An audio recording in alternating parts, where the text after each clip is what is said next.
దేవుడు ఓಂ నారసింహాయ నారసింహాయ వచ్చాడు.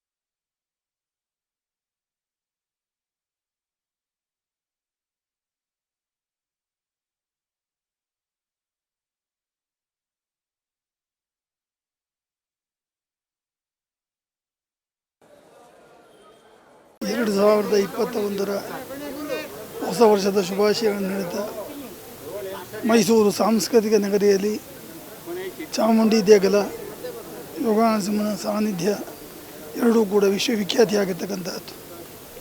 ಆದರೆ ಕೋವಿಡ್-19ನಲ್ಲಿ ಸುಮಾರು 6-7 ತಿಂಗಳ ಕಾಲದಿಂದ ಧಾರ್ಮಿಕ ವಿಧಿವಿಧಾನ ಬಿಟ್ಟು ಭಕ್ತಾದಿಗಳಿಗೆ ದೇವರ ದರ್ಶನವೂ ಕೂಡ ಆಗದೇ ಇರತಕ್ಕಂಥ ಸಂದರ್ಭ ಒದಗಿ ಬಂತು.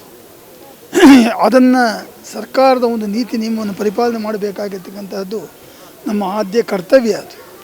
ಆದರೆ ಈ ದೇಗುಲದಲ್ಲಿ ವೈಶಾಲ್ಯತೆ ಇರೋದರಿಂದ, ಜಾಗದ ವೈಶಿಷ್ಟ್ಯ ಇರೋದರಿಂದ ಧಾರ್ಮಿಕ ಪರಂಪರೆ ಮಾತ್ರ ಅನುಸರಿಸಿ ಭಕ್ತಾದಿಗಳ ಸಹಕಾರದಿಂದ ಮಾಸ್ಕನ್ನು ಧರಿಸಿ ಅಂತರವನ್ನು ಕಾಪಾಡಿ ಕೇವಲ ಪ್ರಸಾದ ವಿತರಣೆ ಮಾತ್ರ ಕಾರ್ಯಕ್ರಮವನ್ನು ಹಮ್ಮಿಕೊಂಡು ಕೋವಿಡ್-19 ಎಂಬತಕ್ಕಂಥ ಒಂದು ಮಹಾಮಾರಿ ಆದಷ್ಟು ಬೇಗ ನಿವೃತ್ತಿ ಆಗಲಿ ಎಂಬತಕ್ಕಂಥ ದೃಷ್ಟಿಯಿಂದ ಪ್ರಾತಃ ಕಾಲ 4 ಗಂಟೆಯಿಂದ ರಾತ್ರಿ 12 ಗಂಟೆವರೆಗೆ ಪ್ರಸಾದ ಲಡ್ಡು ವಿತರಣೆಯನ್ನು ನಿಲ್ಲಿಸಬಾರದು ಎಂಬತಕ್ಕಂಥ ದೃಷ್ಟಿಯಿಂದ ಸಾಂಗವಾಗಿ ನೆರವೇರಿಸ್ತಾ ಇದ್ದೇವೆ.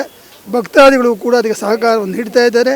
ವಿಶ್ವಶಾಂತಿಯನ್ನು ದ್ಯೋತಕ ಮಾಡಿ 2021 ಎಲ್ಲರಿಗೂ ಕೂಡ ಒಳ್ಳೆಯದನ್ನು ಮಾಡಿ ಎಂಬತಕ್ಕಂಥ ಮಾತನ್ನು ಹೇಳಿ ನನ್ನ ಮಾತನ್ನು ಮುಗಿಸ್ತೀನಿ.